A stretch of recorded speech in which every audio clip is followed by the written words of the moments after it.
up, guys? Welcome on back to the news with TK.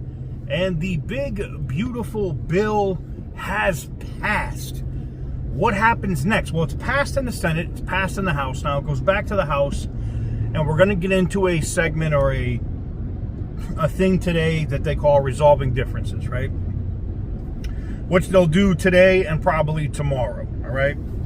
And it should go before the end of business tomorrow. It should be on the president's desk, or maybe the 3rd. It could be by the end of business tomorrow, but for sure it should hit his desk by the 3rd. What happens after the 3rd, and it gets to his desk and he signs it? Tax cuts are permanent. Look, I've seen.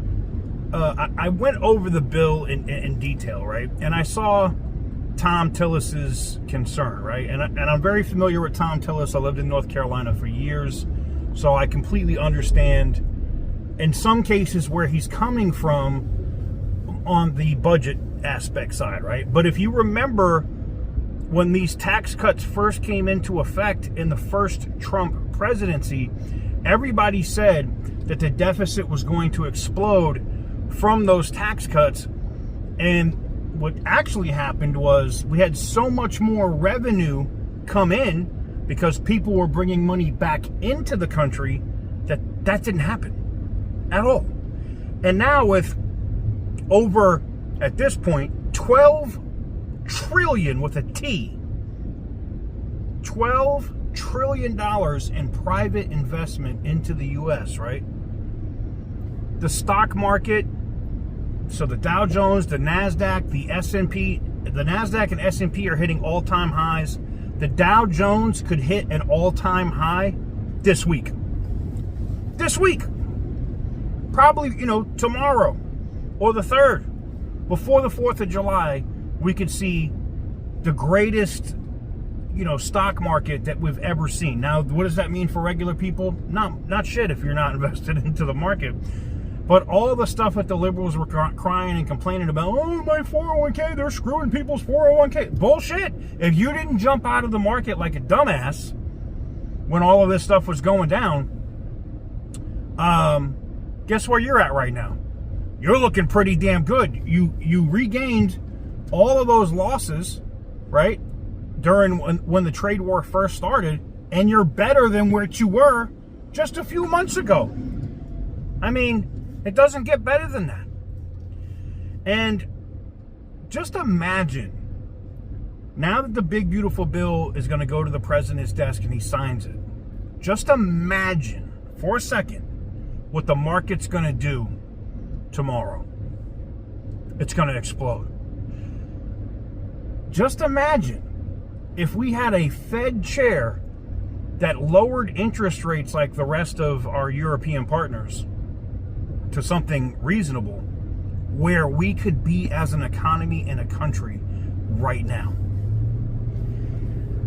Are you tired of winning yet? I'm not tired of winning yet. I like, everything that's been pushed in this bill in terms of border security, funding for the military. And I understand people's concern when it comes to Medicaid and Medicare.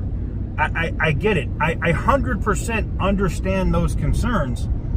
But I saw Chris Coons, Democrat senator from Connecticut.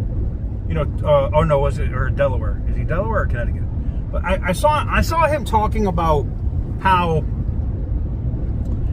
this isn't because of illegal immigration. The people that are going to be kicked off of Medicare or Medicaid are not illegal immigrants. And I'm like, no, that's exactly what's going to happen. And they're going to make sure that people that are also able-bodied people that are able to go to work to be able to have the benefits. This is no different than what Bill Clinton did in the 90s when it came to welfare. Not anything different. So, look, like I said, I understand Rand Paul's concern in terms of the deficit, why he didn't want to vote for it. I understand Thom Tillis saying, well, I'm not going to try to run for re-election. Massey in Kentucky, I think he's out of there. I think he's, in the House, I think he's going to I think he's out of there after this. They lost. I saw all the tweets or posts on X today from Elon. I don't get it. But look, was the bill perfect?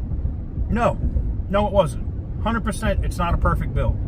There's never a perfect bill. Let's just keep it 100, right? There's never a perfect bill. But the things that are extremely important, keeping that tax cut. Let me just put it this way: for people that are poor, right? And I'm talking like people in areas in Louisiana, Mississippi, Alabama, some areas in Texas, right? Some areas in Nevada, right? Some areas in Utah. There's people that are poor everywhere. Kansas, Oklahoma, right? You take this situation and this bill doesn't pass, and you add $1,700 a year in taxes to them because this bill doesn't pass, that breaks some people. $1,700 in a year could be huge to those people that are at the very bottom, that are trying to work their way up.